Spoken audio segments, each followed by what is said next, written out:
Hallo? Ja, alles gut hier. Der Flug kommt nächste Woche an, oder? Ja, ich warte auf dich. Bis bald in Seoul. 태산그룹 본사 새벽 2시의 로비였어요. 매일 아침 임직원들에게 깎듯이 고개 숙이던 35 경비원이었지요. 그날 밤 야근을 마친 강태산 회장이 엘리베이터에서 내렸습니다. 로비 한쪽에서 통화를 마무리하던 지훈이 회장을 발견하고는 얼른 휴대폰을 내리며 허리를 깊이 숙였어요. 그래, 시간까지 고생 많네. 그런데 강태산의 한마디 하며 발걸음을 뚝 멈춰 섰습니다. 방금 스쳐 지나간 낯선 언어의 억양이 귓가에 그대로 남아 있었던 거예요.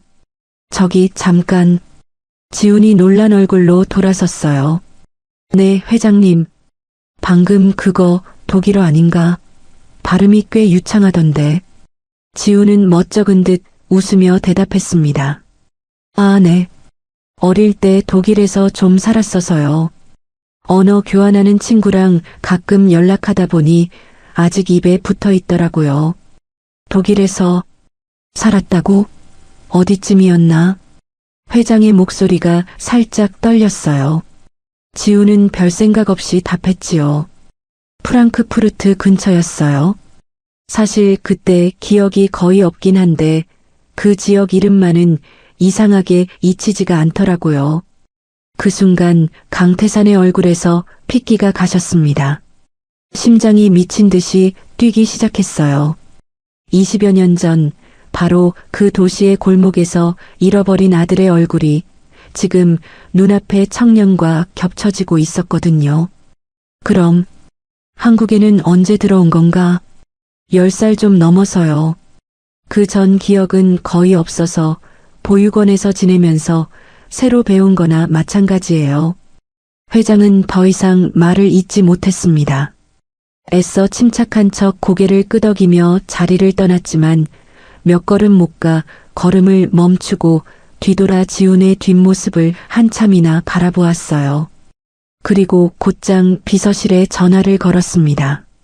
내일 아침 제일 먼저 로비 경비원 박지훈이라는 친구, 그 사람 뒷조사 좀 해봐. 조용히. 도대체 무슨 일이 있었던 걸까요? 이 이야기는 20여 년 전으로 거슬러 올라가요. 독일 프랑크푸르트의 한 골목이었어요. 가을비가 추적추적 내리던 저녁이었지요. 태산그룹 회장 강태산은 유럽 출장길에 짬을 내어 조기 유학 중이던 10살배기 아들 우진을 만나러 온 참이었습니다. 아들 곁에는 오랜 버시자 그룹의 전무인 최영철이 함께하고 있었어요. 최영철의 아들 민재 역시 우진과 같은 학교에서 유학 생활을 하고 있었기에 두 아버지는 종종 이렇게 함께 아이들을 살피러 오곤 했지요. 우진은 그 나이답지 않게 영민한 아이였습니다. 독일어와 영어를 자유자재로 넘나들었고 낯선 땅에서도 씩씩하게 적응해 나가는 모습이 강태산에게는 자랑이자 위안이었어요. 오랜만에 만난 부자는 시장을 함께 거닐며 그간 나누지 못한 이야기를 도란도란 나누었습니다. 잠깐이었어요. 거래처에서 걸려온 급한 전화를 받으러 강태산이 돌아선 그 잠깐 사이 아들의 손이 사라져버렸습니다. 빗소리만 세차게 쏟아지던 골목에서 강태산은 목이 터지도록 아들의 이름을 불렀어요. 돌아오는 대답은 없었답니다. 곁에 있던 최영철도 함께 아이를 찾아 나섰지만 우진은 끝내 나타나지 않았습니다. 그날 밤 이후로 강태산의 시간은 멈춰버렸어요. 현지 경찰서 문턱이 닳도록 드나들었고 사비를 아낌없이 털어 사람을 풀었습니다.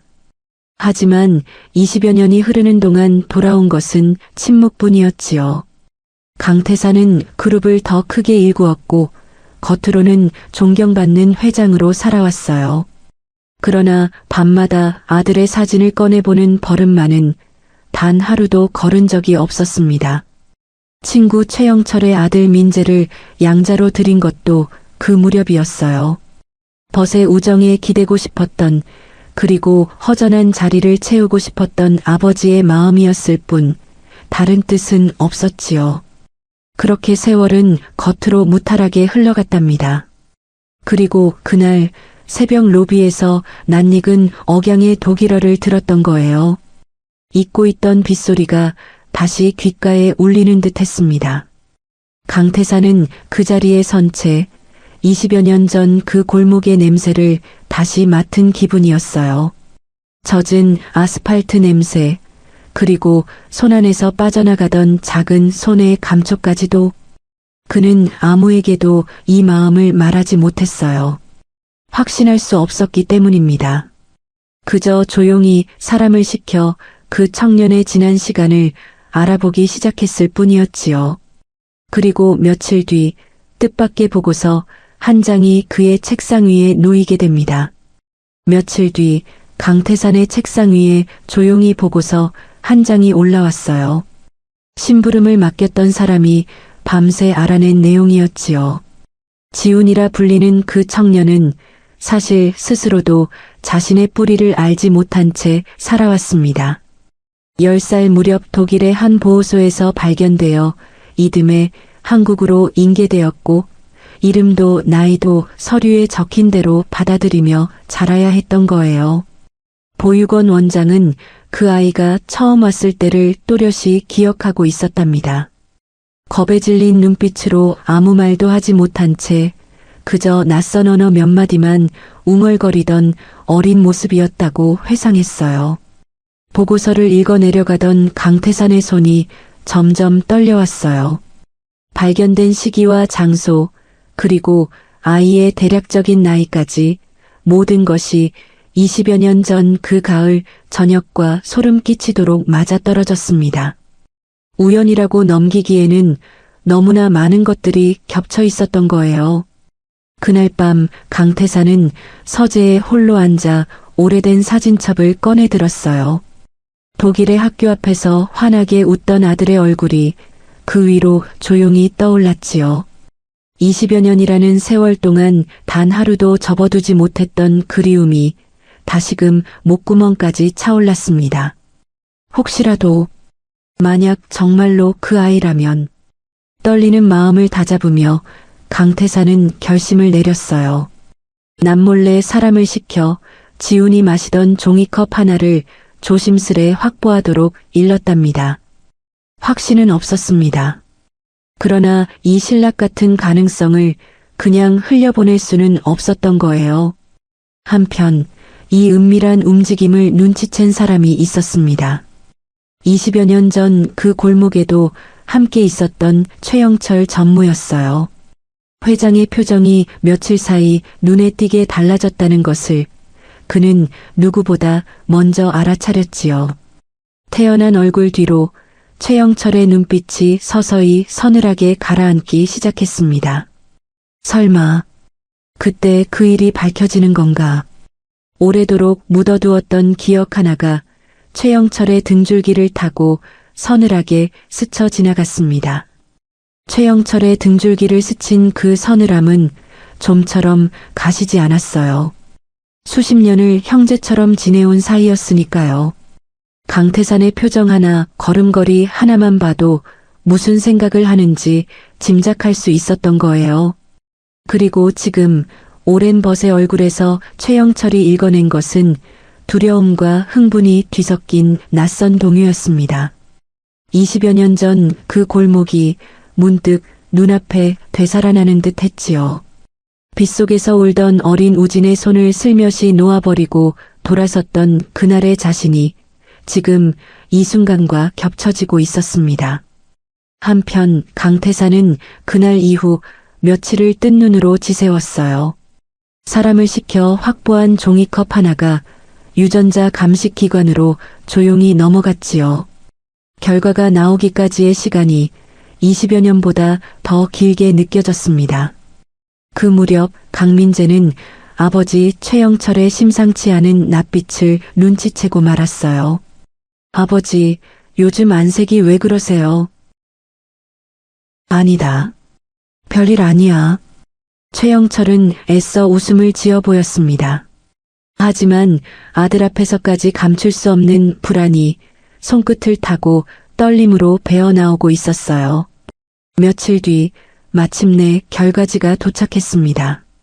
강태사는 봉투를 손에 쥔 채 한참을 서재에 홀로 앉아 있었어요. 열어보기가 두려운 동시에 열어보지 않고는 견딜 수 없었지요. 떨리는 손으로 봉투를 뜯었습니다. 친자 확률 99.9%. 강태산의 눈에서 참아왔던 눈물이 왈칵 쏟아졌어요. 20여 년의 세월이 그 종이 한 장으로 되돌아오는 순간이었습니다. 우진아, 내 아들이 살아있었구나. 그러나 기쁨도 잠시 강태산의 머릿속에는 또 다른 물음이 떠올랐어요. 그날 분명 함께 있었던 최영철이 어째서 아이를 놓친 순간에 대해 늘 애매하게만 말했던 것인지, 그리고 왜 그 흔한 목격자 진술 한 줄조차 제대로 남기지 않았던 것인지, 그 답을 향한 의문이 조용히 그의 가슴 속에서 자라나기 시작했습니다. 친자 확률 99.9%라는 결과지를 받아든 지 며칠이 지났어요. 강태사는 여전히 이 사실을 누구에게도 알리지 않았습니다. 확신은 섰지만 어떻게 다가가야 할지 막막했던 거예요. 무작정 아들이라 부르며 끌어안기에는 지훈이 겪었을 20여 년의 시간이 너무도 무거웠지요. 그러던 어느 날 강태사는 조용히 지훈을 회장실로 불렀습니다. 박지훈 씨, 잠깐 시간 좀 내줄 수 있겠나? 지훈은 영문도 모른 채 긴장한 얼굴로 들어섰어요. 네, 회장님. 무슨 일이신지. 별건 아니고 자네 어릴 적 이야기가 좀 궁금해서 말이야. 독일에서 어떻게 지냈는지, 한국엔 어떻게 오게 됐는지. 지훈은 잠시 머뭇거리다가 담담히 입을 열었습니다. 10살 이전의 기억은 거의 없다는 것, 보육원에서 자라며 지금의 이름과 나이를 새로 받았다는 것, 그리고 이따금 꿈속에서 빗소리와 낯선 골목이 스치듯 떠오른다는 것까지. 강태사는 그 이야기를 들으며 참았던 눈물을 몇 번이나 삼켜야 했어요. 하지만 끝내 아무 말도 꺼내지 못한 채 그저 지훈의 어깨를 가만히 두드려 주었을 뿐이었지요. 고생 많았네.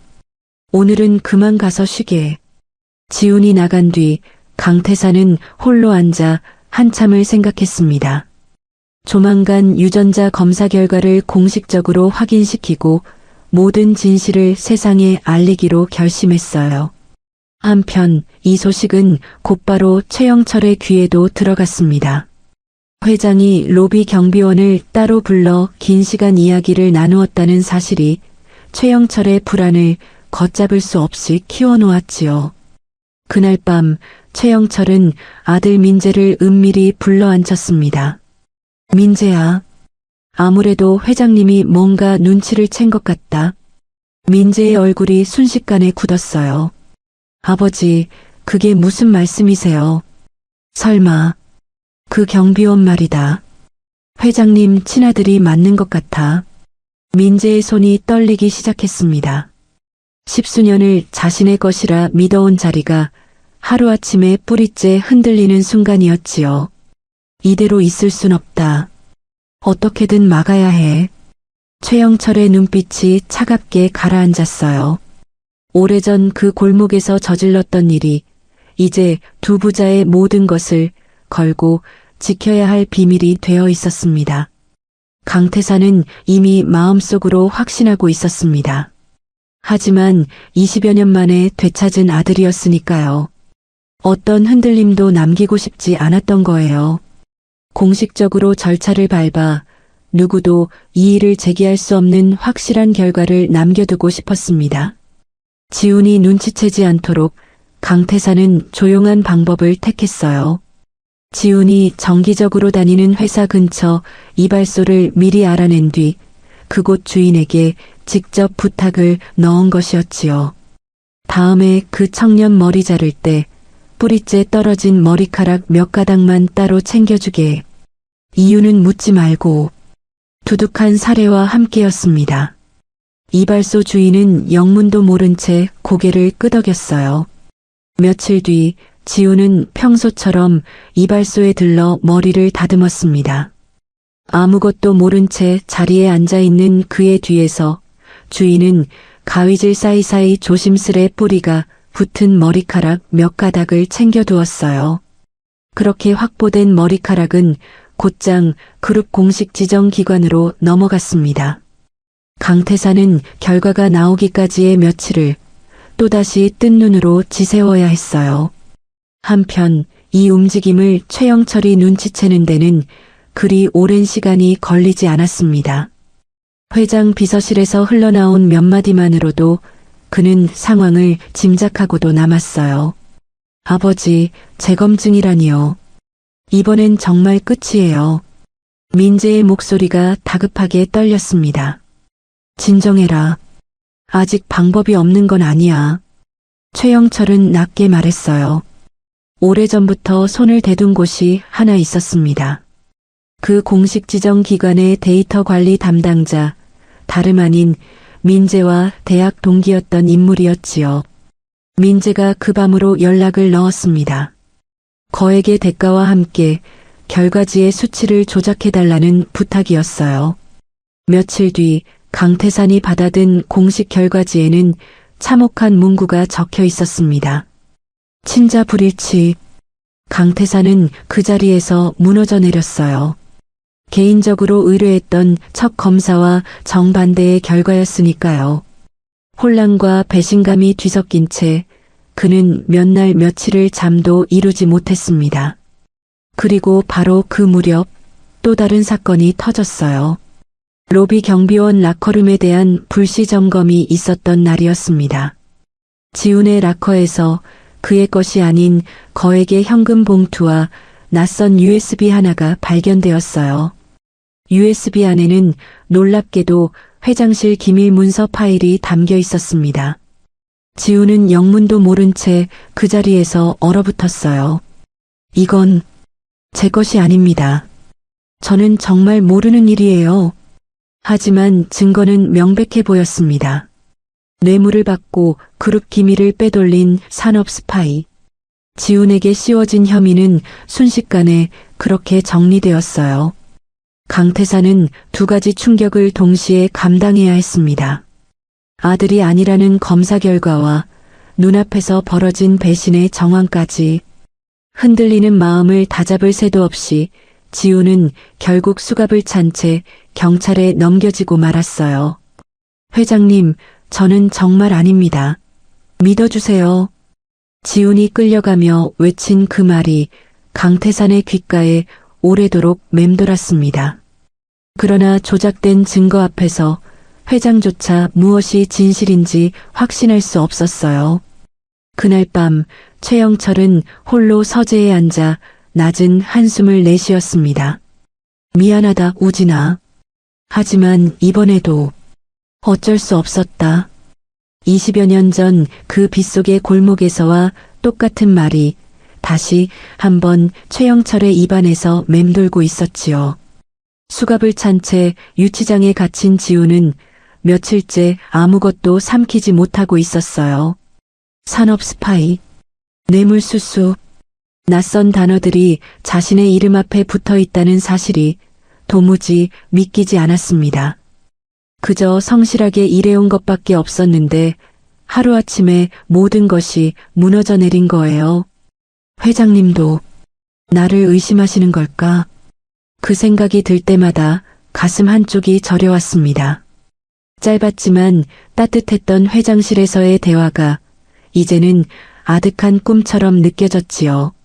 한편 강태산 역시 밤잠을 이루지 못하기는 마찬가지였습니다. 재검증 결과와 눈앞의 증거들이 그가 믿고 싶었던 진실을 자꾸만 흔들어 놓았어요. 그러나 이상하게도 마음 한구석에서는 도무지 지훈이 그럴 사람이 아니라는 확신이 지워지지 않았습니다. 그 무렵 회장실을 유독 따르던 막내 보안팀 직원 하나가 있었어요. 이름은 성재였고 평소 지훈을 친형처럼 따르며 살갑게 지내던 사이였지요. 성재는 도무지 이 상황이 납득되지 않았습니다. 평소 지훈의 성실함과 정직함을 누구보다 잘 알고 있었으니까요. 지훈이 형이 그럴 사람이 아닌데. 혼잣말처럼 중얼거리던 성재는 결국 스스로 확인해 보기로 마음먹었습니다. 늦은 밤 아무도 없는 보안 관제실에 홀로 남아 사건 당일의 서버 접속 기록을 조용히 들여다보기 시작했어요. 몇 시간을 뒤지던 중 성재의 눈에 이상한 흔적 하나가 들어왔습니다. 라커룸 CCTV 원본 파일에 미세한 시간 조작의 흔적이 남아 있었던 거예요. 누군가 특정 구간의 영상을 삭제하고 다른 시간대의 화면으로 바꿔치기한 흔적이었습니다.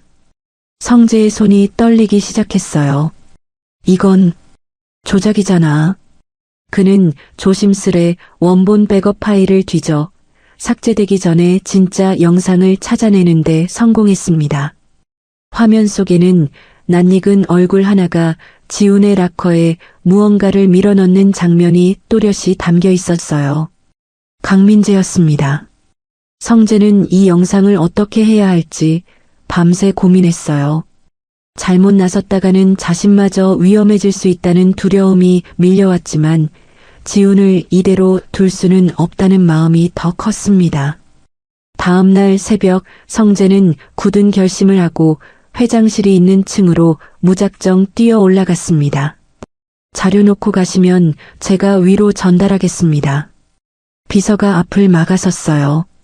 하지만 성재는 물러서지 않았습니다. 안 됩니다. 이건 전무님 손에 들어가면 절대 안 되는 자료예요. 회장님이 직접 보셔야 합니다. 지금 뭐 하는 겁니까? 이러시면 곤란해요. 비서가 막아서는데도 성재는 목소리를 높였습니다. 박지훈 선임은 아무 잘못 없습니다. 다 조작된 겁니다. 제발 회장님께 전해주세요.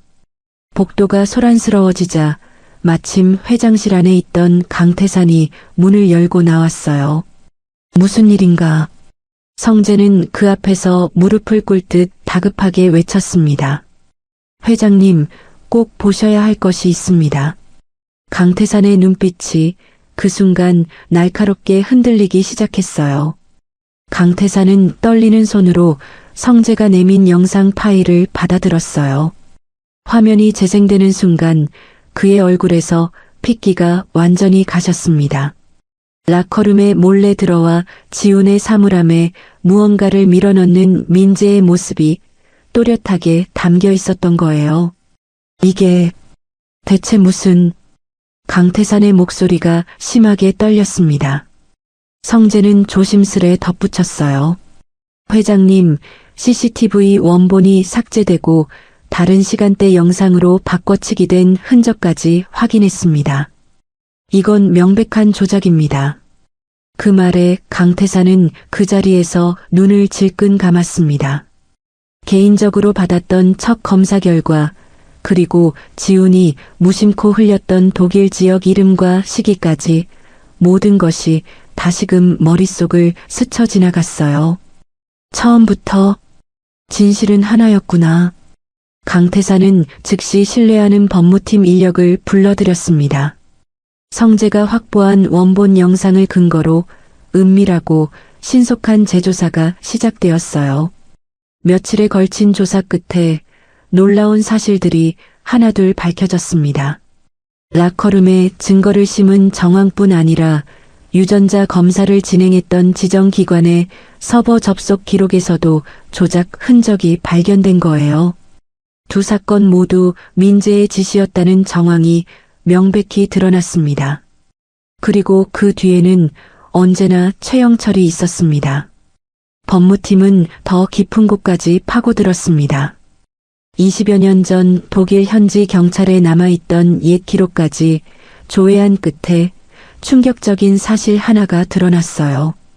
당시 실종 신고를 접수하며 강태산과 동행했던 최영철이 정작 아이를 놓친 정확한 경위에 대해서는 끝내 진술을 거부했다는 기록이었지요. 강태산의 손이 부들부들 떨렸습니다. 설마 그날 내가... 차마 끝까지 이어갈 수 없는 생각이었어요. 하지만 모든 정황이 그 무서운 진실을 향해 손가락질하고 있었습니다. 강태산은 조용히 결심했어요. 더 이상 시간을 끌지 않기로. 며칠 뒤 예정된 긴급 이사회 후계자 정식 취임을 앞둔 바로 그 자리에서 모든 것을 밝히기로 마음먹은 것이었지요. 그리고 무엇보다 먼저 지훈을 그 자리에서 풀려나게 하는 일이 급했습니다.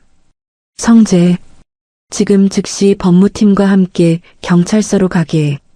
지훈이 오늘 안에 반드시 나오게 해야 하네. 강태산의 목소리에는 20여 년 만에 되찾은 확신이 담겨 있었어요. 긴급 이사회가 열리는 날이었어요. 대회의실 안에는 그룹의 임원진들이 모두 모여 있었습니다. 오늘은 강민재의 정식 후계자 취임을 발표하는 자리로 예정되어 있었지요. 최영철은 흡족한 미소를 감추지 못한 채 아들 곁에 앉아 있었고, 민재 역시 오랜 긴장이 풀리는 듯 여유로운 표정이었습니다. 강태산이 단상에 올랐습니다. 그의 표정은 그 어느 때보다 무겁고 단단했어요. 오늘 이 자리에서 여러분께 반드시 알려야 할 진실이 있습니다. 회의실이 순식간에 조용해졌습니다. 강태산은 준비된 스크린을 향해 손짓했어요. 화면에 2장의 서류가 나란히 떠올랐습니다. 하나는 최근 재검증 과정에서 조작되었던 친자 불일치 결과지, 다른 하나는 재조사를 통해 밝혀진 진짜 결과지였어요. 친자 확률 99.9%라는 숫자가 회의실 앞 모두의 눈앞에 또렷이 드러났습니다. 이어서 라커룸 원본 영상이 재생되었어요. 민재가 지훈의 사물함에 증거를 심는 장면이 낱낱이 공개되었습니다. 민재의 얼굴이 새하얗게 질렸어요. 회장님, 이건... 그리고 마지막으로 강태산의 목소리가 낮게 떨렸습니다. 20여 년 전 독일의 그 골목에서 실종 신고를 함께 했던 사람, 정작 아이를 놓친 경위에 대해서는 끝까지 진술을 피했던 사람, 강태산의 시선이 천천히 최영철을 향했습니다. 자네였더군. 최영철의 낯빛이 흙빛으로 변했어요. 아무 말도 하지 못한 채 그저 입술만 떨고 있었습니다. 내 아들을 버린 짐승만도 못한 놈들. 강태산의 사자후가 회의실을 울렸어요. 20여 년을 억눌러온 분노와 그리움이 그 한마디에 모두 터져나온 것이었습니다. 곧이어 대기하고 있던 법무팀과 경찰이 회의실로 들어섰습니다. 최영철과 민재는 아무 저항도 하지 못한 채 비참한 모습으로 끌려나갔어요. 그 시각 지훈은 무혐의로 풀려나 조용히 로비로 돌아오고 있었습니다. 유리문을 밀고 들어서는 그의 앞에 강태산이 서 있었어요. 아버지. 지훈의 목소리가 떨려 나왔습니다. 강태산은 아무 말 없이 2 팔을 벌렸어요. 미안하다. 정말 미안했다, 우진아. 부자는 그 자리에서 뜨겁게 부둥켜 안았습니다. 20여 년의 세월이 그 짧은 포옹 속에 모두 녹아드는 순간이었어요. 며칠 뒤 지훈은 태산그룹의 진짜 주인으로서 첫 출근을 했습니다. 매일 아침 고개 숙여 인사하던 로비가 아닌 이제는 당당히 걸어 들어가는 회장실이었지요. 그리고 그는 여전히 로비를 지나칠 때마다 걸음을 멈추고 직원들에게 따뜻한 인사를 건네고 있었습니다. 20여 년의 기다림 끝에 아버지와 아들은 다시 하나가 되었습니다. 지훈이 되찾은 것은 회장의 자리가 아니라 평생을 그리워하던 가족이었습니다. 곁에 있어서 소중함을 잘 몰랐다면 그 가족에게 오늘 따뜻한 말 한마디 건네시는 하루가 되셨으면 좋겠습니다. 긴 이야기 들어주셔서 감사드리고 모두 행복하세요.